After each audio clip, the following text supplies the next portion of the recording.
Hello दोस्तों, मैं आशुतोष। आज हम प्रधानमंत्री के बारे में जानेंगे, प्रधानमंत्री को पढ़ेंगे। अभी तक भारत में कितने प्रधानमंत्री हुए, उनका क्रम जानेंगे। उनके कार्यकाल में क्या-क्या विशेष रूप से योजनाएँ थी, उनके बारे में जानेंगे। चूँकि आजकल यूजीसी नेट का ट्रेंड चल गया है कि आपको एक क्रोनोलॉजी में लगाने के लिए, क्रम में लगाने के लिए जनरली पूछ लिया जाता है, तो इस कंडीशन में हमको पहले से प्रिपेयर होके जाना है। साथ ही साथ मैं आपको बता दूँ कि यह जो हमारा प्रधानमंत्री का वाला टॉपिक है, यह हमारा यूपी असिस्टेंट प्रोफेसर से भी रिलेटेड है। यूजीसी नेट का एग्ज़ाम जो हमारा जून में होने वाला है, उससे भी रिलेटेड है। तो आइए हम लोग देखते हैं। इसमें बेसिकली स्वतंत्रता से लेके वर्तमान तक अभी तक जितने भी प्रधानमंत्री हैं, उनका क्रम देखेंगे, उनके कार्यकाल में किए गए महत्वपूर्ण कार्य को देखेंगे।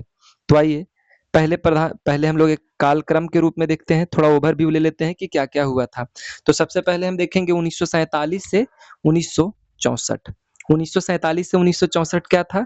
तो यहाँ पे हम आप जवाहरलाल नेहरू को देखेंगे, पंडित जवाहरलाल नेहरू को देखेंगे, जिसमें पंचशील समझौता और भी बहुत सारे समझौता किए गए। शुरुआती ढांचा था, बुनियादी ढांचे का विकास किया गया, इसमें योजना आयोग आती है और मजबूत लोकतांत्रिक संस्थाओं की नींव रखी जाती है।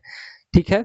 दूसरा चरण हम लोग देखेंगे 1966 से 1989 का, जिसमें समाजवाद और सुधार का दौर बेसिकली देखने को मिलेगा। जैसे बैंक का राष्ट्रीयकरण, 14 बैंकों का राष्ट्रीयकरण इंदिरा गांधी के द्वारा किया गया था। हरित क्रांति आया था, कंप्यूटर दूरसंचार क्रांति की शुरुआत की गई थी। तो यह सारे चीज हुए थे। तीसरा क्रम हम लोग देखेंगे 1991 से 2014 का। इसमें बेसिकली आर्थिक उदारीकरण का था, जिसमें मनमोहन सिंह के द्वारा एलपीजी मॉडल आया था।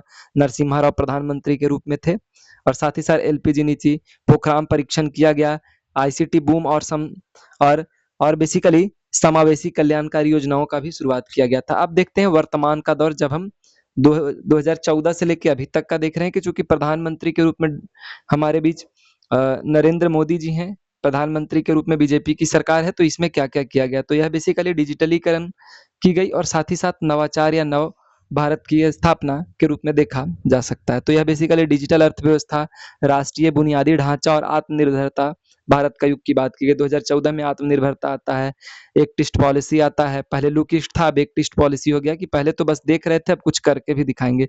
वेस्ट ईस्ट पॉलिसी आता है, नेबरहुड पॉलिसी आता है, बहुत सारी ऐसे चीज आता है। तो आइए जवाहरलाल नेहरू के लिए देखते हैं। 1947 से 1964 तक थे जवाहरलाल नेहरू। आधुनिक भारत का उदय हुआ, हमें तुरंत तुरंत स्वतंत्रता प्राप्त हुई थी। तो उस समय क्या क्या किया गया?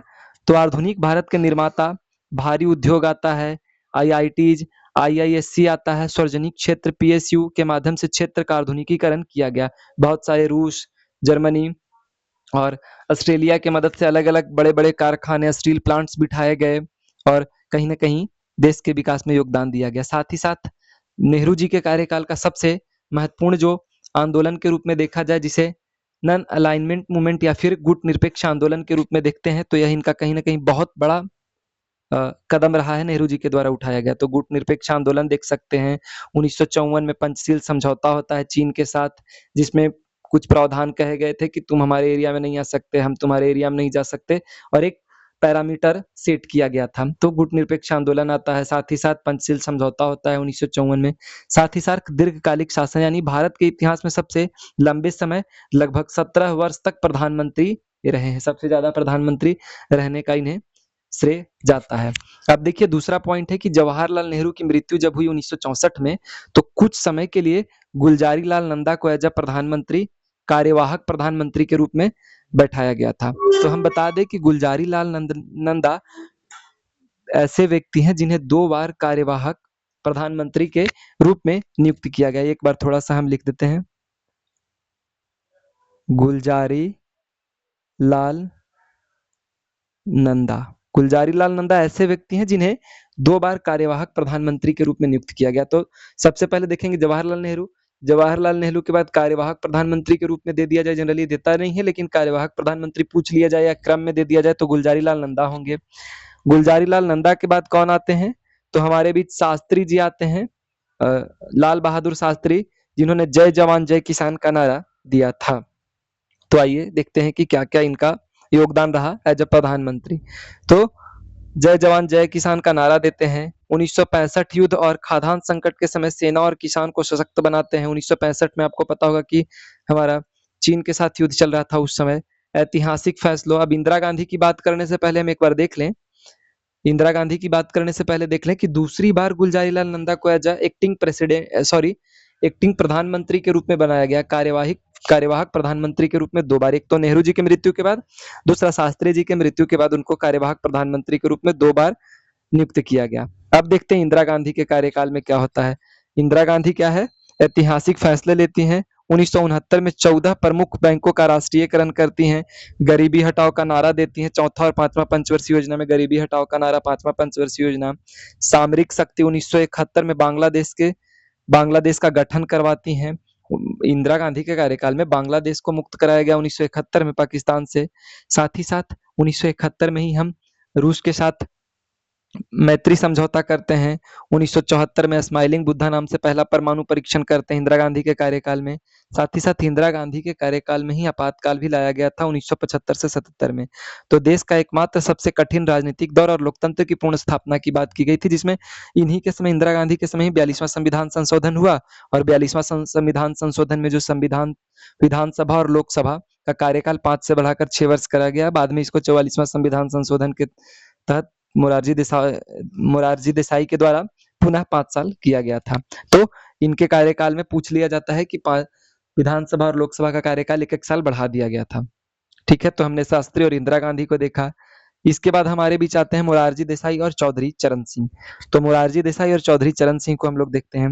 मोरारजी देसाई क्या है, तो 1977 से 1979 तक रहे। प्रथम गैर कांग्रेसी सरकार थे, याद रखिएगा, प्रथम गैर कांग्रेसी सरकार थे। आपातकाल के बाद जनता पार्टी के नेतृत्व में पहली बार सरकार बनी।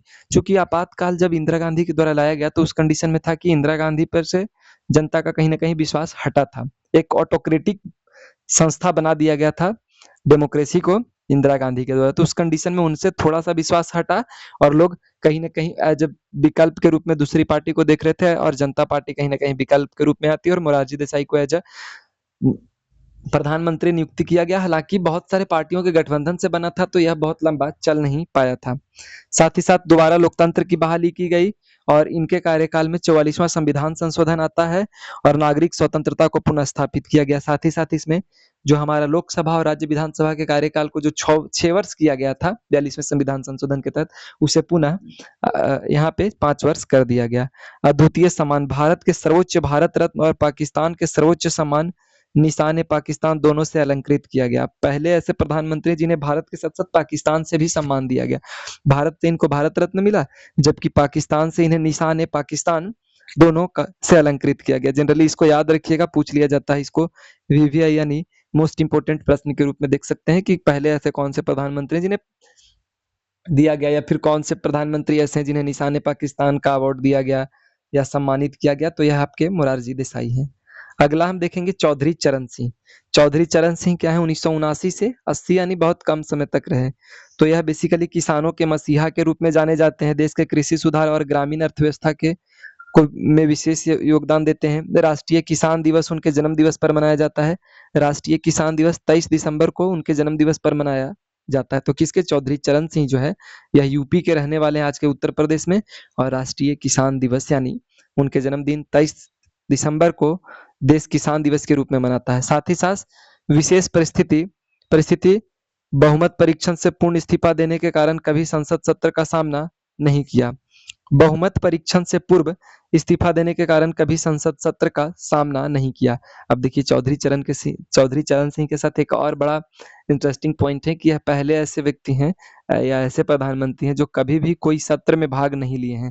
शीतकालीन सत्र, फिर आपका वर्षा वाला और आपका ग्रीष्म ऋतु का जो सेशन होता है उसमें कभी भी कोई भी ऐसे सेशन में भाग नहीं लिए हैं चौधरी चरण सिंह। उससे पहले ही इनकी सरकार गिर चुकी थी। ठीक है, अगला देखिए राजीव गांधी और गठबंधन का पहला दौर। अब चूंकि हम लोग एक क्रम में देख रहे हैं तो पता होगा कि राजीव गांधी सरकार आती है और राजीव गांधी सरकार भी आती है। कहीं ना कहीं इंदिरा गांधी की मृत्यु के बाद उन्हें एज ए संपत्ति के रूप में दिया जाता है कि राजीव गांधी को वोट लोग देते हैं। हमारे यहाँ लोग भावना में बहुत जल्दी बह जाते हैं, तो यहाँ भी सेम चीज देखा गया। इसके बाद राजीव गांधी के बाद जनरली हम लोग गठबंधन का ही दौर देखते हैं। तो राजीव गांधी का समय क्या था कि भारत में दूरसंचार और कंप्यूटर क्रांति के प्रणेता इन्हें माना जाता है कि कहीं ना कहीं कंप्यूटर या डिजिटलीकरण में विशेष योगदान रहा। मतदाता की आयु घटाकर 21 से 18 वर्ष की गई। पहले मतदान करने की आयु 21 वर्ष थी, लेकिन राजीव गांधी के कार्यकाल में 18 वर्ष की गई। पंचायती राज का खाका तैयार किया गया था 64वां संविधान संशोधन के तहत, लेकिन हालांकि पारित नहीं हुआ, लेकिन शुरुआत इनके समय से कर दिया गया था। तो राजीव गांधी के कार्यकाल में 64वां संविधान संशोधन से पहली बार पंचायती राज व्यवस्था को संवैधानिक दर्जा देने का प्रावधान किया गया। राजीव गांधी के बाद आते हैं PV Singh. PV Singh basically 1989 से 90 चलते हैं और यह बेसिकली सामाजिक न्याय की दिशा में ऐतिहासिक कदम उठाते हुए मंडल आयोग की सिफारिश को लागू किया, जिसमें पिछड़े वर्गों को आरक्षण दिया गया। तो यह जो मंडल आयोग की सिफारिश थी, जो कि ओबीसी कैंडिडेट को लागू करना था या ओबीसी से संबंधित प्रावधानों को लागू करना था, तो या फिर मंडल आयोग की सिफारिश को लागू करना था, तो यह पीवी सिंह के कार्यकाल में ही किया गया था। अगला हमारे बीच है चंद्रशेखर। 1990 से 91 में चंद्रशेखर आते हैं, जिन्हें युवा तुर्क उपनाम से प्रसिद्ध थे। इन्हें क्या कहा गया था? इनका उपनाम था युवा तुर्क उपनाम। युवा तुर्क उपनाम के नाम से जाना जाता है। देश के गंभीर भुगतान संकट के दौर में कठिन आर्थिक प्रबंधन और देश की स्थिरता को संभाला, और चूंकि जो बीओपी का संकट हम लोग देखते हैं इन्हीं के कार्यकाल में था। अगला हमारे पास है पीवी नरसिम्हा राव, और आर्थिक क्रांति कहीं ना कहीं इनके कार्यकाल में ही हुआ था। पीवी नरसिम्हा राव हमारे लिए बहुत महत्वपूर्ण हो जाते हैं, चूंकि भारत ने उदारीकरण की नीति अपनाया, एलपीजी, जिसमें उदारीकरण, निजीकरण और वैश्वीकरण, जिसे लिबरलाइजेशन, प्राइवेटाइजेशन एंड ग्लोबलाइजेशन का नारा से हम लोग जानते हैं। साथ ही साथ इनके कार्यकाल में जो वित्त मंत्री थे मनमोहन सिंह थे, तो क्या क्या सुधार हुए इस पे देखते हैं एक नजर।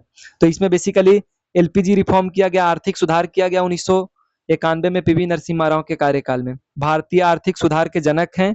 तत्कालिक वित्त मंत्री डॉक्टर मनमोहन सिंह के साथ मिलकर देश के भुगतान संकट से उबारा और भारतीय अर्थव्यवस्था के द्वारा दुनिया के लिए खोले। मतलब भारतीय अर्थव्यवस्था को ओपन कर दिया गया कि पूरे दुनिया की तरफ से इसमें इन्वेस्टमेंट किया जा सकता है या भारत कहीं और जा सकता है। तो कुल ओपन इकोनॉमी की बात करते हैं, उदारीकरण, निजीकरण और वैश्वीकरण की बात करते हैं, लाइसेंस राज जो प्रणाली थी उसे हटाने की बात करते हैं।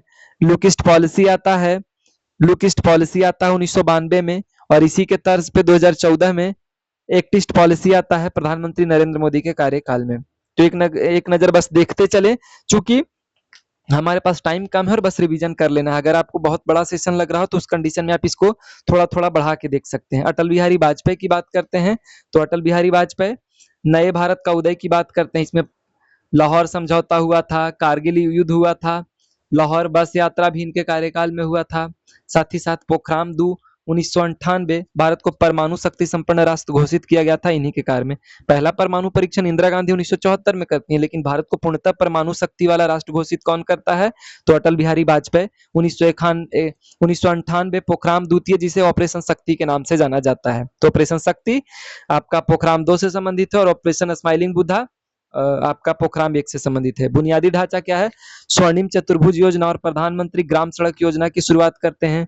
सर्व शिक्षा अभियान यानी प्राथमिक शिक्षा को सर्वोपरि और अनिवार्य बनाया गया। साथ ही साथ कारगिल विजय, ऑपरेशन विजय के तहत पाकिस्तान पर ऐतिहासिक जीत हासिल की, और लाहौर बस यात्रा भी इनके द्वारा की जाती है। अगला है प्रधानमंत्री हमारे डॉक्टर मनमोहन सिंह, जो कि आर्थिक सुधार एवं लोक कल्याण, बहुत बड़े यह जानकार व्यक्ति थे। वित्त से संबंधित इनकी जानकारी बहुत ज्यादा थी, और यह 1992 में जब उदारीकरण, निजीकरण और वैश्वीकरण का दौर चल रहा था, तो उस समय यह वित्त मंत्री के रूप में थे। आइए देखते हैं इनके तरफ से क्या किया गया था। तो अधिकार आधारित अधिनियम और आर्थिक एवं सामरिक नेतृत्व, दो तरह के काम किए गए थे। तो पहला देखते हैं इनके मनमोहन सिंह के कार्यकाल में RTI, right to information act आता है, यानी सूचना का अधिकार कानून लागू कर प्रशासनिक पारदर्शिता सुनिश्चित की गई। मनरेगा आता है 2006 में, राष्ट्रीय परिवार के लिए रोजगार की गारंटी, जिसमें 100 दिन का रोजगार था, अब इसका नाम चेंज कर दिया गया है, 125 दिन का रोजगार की बात की गई है। राइट टू एजुकेशन 2009 में आता है, मुफ्त और अनिवार्य शिक्षा बच्चों का मौलिक अधिकार की बात करते हैं। आप देखिए आर्थिक एवं सामरिक नेतृत्व में क्या हो गया? सैन्य परमाणु समझौता, अमेरिका के साथ ऐतिहासिक न्यूक्लियर डील कर भारत की ऊर्जा सुरक्षा मजबूत की, सबसे महत्वपूर्ण काम है। आर्थिक मंदी से बचाया, 2008 की वैश्विक वित्तीय मंदी के दौरान भारतीय वित्तीय प्रणाली को सुरक्षित रखा। साथ ही साथ 2008 में यह चीन भी गए थे। अगला स्थिर विकास, उनके कार्यकाल में भारत ने रिकॉर्ड आर्थिक वृद्धि दर हासिल की, बहुत ज्यादा वृद्धि दर, आर्थिक वृद्धि दर देखा गया था। अगले प्रधानमंत्री के रूप में नरेंद्र मोदी हैं, जो कि वर्तमान में भी प्रधानमंत्री के रूप में हैं। सुशासन और डिजिटल भारत की बात करते हैं, डिजिटल क्रांति की बात करते हैं, जिसमें जिसमें जन धन बैंक खाते, आधार और मोबाइल की बात करते हैं। साथ ही साथ यूपीआई के जरिए पारदर्शिता भुगतान लाते हैं। कर सुधार एवं नीतियां, जीएसटी आता है 2007 में 17 में। ऐतिहासिक कर सुधार और नीति आयोग की स्थापना की गई। सामाजिक सुरक्षा, आयुष्मान भारत आता है, स्वस्थ भारत, उज्ज्वला जैसी विशाल कल्याणकारी योजनाएं, जिसमें गैस सिलेंडर मुफ्त बांटा जाता है। ऐतिहासिक निर्णय में इनका क्या है कि 2019 में यह उन्हीं अनुच्छेद 370 समाप्ति और वैश्विक मंच पर भारत की सशक्त छवि का निर्माण करते हैं। तो यह हमारा प्रधानमंत्रियों का क्रम रहा।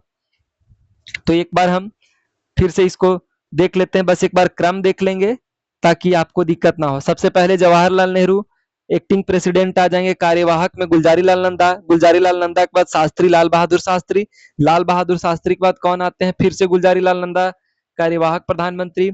इसके बाद आते हैं इंदिरा गांधी के बाद मोरारजी देसाई के बाद चौधरी चरण सिंह आते हैं। चौधरी चरण सिंह के बाद राजीव गांधी आते हैं। राजीव गांधी के बाद पीवी सिंह आते हैं। पीवी सिंह के बाद चंद्रशेखर के बाद पीवी नरसिम्हा राव के बाद अटल बिहारी वाजपेयी, एचडी देवगौड़ा भी इसमें छूट गए, तो एक बार उसको ऐड कर लीजिएगा, देख लीजिएगा। एचडी देवगौड़ा हैं, गुलजारीलाल नंदा हैं, साथ ही साथ आई के गुजराल भी हैं एजा, इसमें 2 छूट गए, इनको आप देख लीजिएगा। फिर मनमोहन सिंह है, मेन जो पूछा जाता है वही मैं आपको बताया हूँ। नरेंद्र मोदी हैं, हालांकि एच देवगौड़ा के बाद इंद्रजीत कुमार गुजराल आते हैं, जिसमें रेसिप्रोकल का सिद्धांत दिया जाता है। तो यह हमारा रहा। पंडित जवाहरलाल नेहरू 16 वर्ष 286 दिन रहे। इंदिरा गांधी 11 वर्ष 59 दिन रहे। नरेंद्र मोदी 11 वर्ष जाभी भी चल रहा है। और डॉक्टर मनमोहन सिंह, हालांकि एक चीज मैं बता दूं आपको कि जवाहरलाल नेहरू के बाद दूसरे नंबर पे इंदिरा गांधी आ गए, दूसरे नंबर पे नरेंद्र मोदी आ गए, इंदिरा गांधी को पीछे करते हुए, थोड़ा डेटा पुराना था यह। ठीक है, तो यह हमारा महत्वपूर्ण प्रश्न रहा और यह सोर्स रहा कि कहां से लिया गया है। तो हमने आज देखा इतने सारे महत्वपूर्ण प्रश्नों को। तो यूजीसी नेट साथ ही साथ आपके यूपी असिस्टेंट प्रोफेसर के एग्जाम के लिए बहुत महत्वपूर्ण है। तो बहुत बहुत धन्यवाद आपका इतने पेशेंस बना के हमारे साथ जुड़े रहने के लिए। और भी इसी तरह का सेशन लाऊंगा। राष्ट्रपति, अटॉर्नी जनरल, महान्यायवादी, जितने तरह के हैं, सुप्रीम कोर्ट के न्यायाधीश हैं, साथ ही साथ जितने भी ऐसे संस्थान हैं जिनके अध्यक्षों के बारे में, जिनके चेयरमैन के बारे में पूछ लिया जाता है क्रोनोलॉजी में लगाने के लिए, उन सब पे एक एक लेक्चर लेके आऊंगा। तो यह रहा हमारा महत्वपूर्ण लेक्चर। फिर मिलते हैं अगली सीरीज में, तब तक के लिए आपका बहुत बहुत धन्यवाद। फिर मिलते हैं आगे।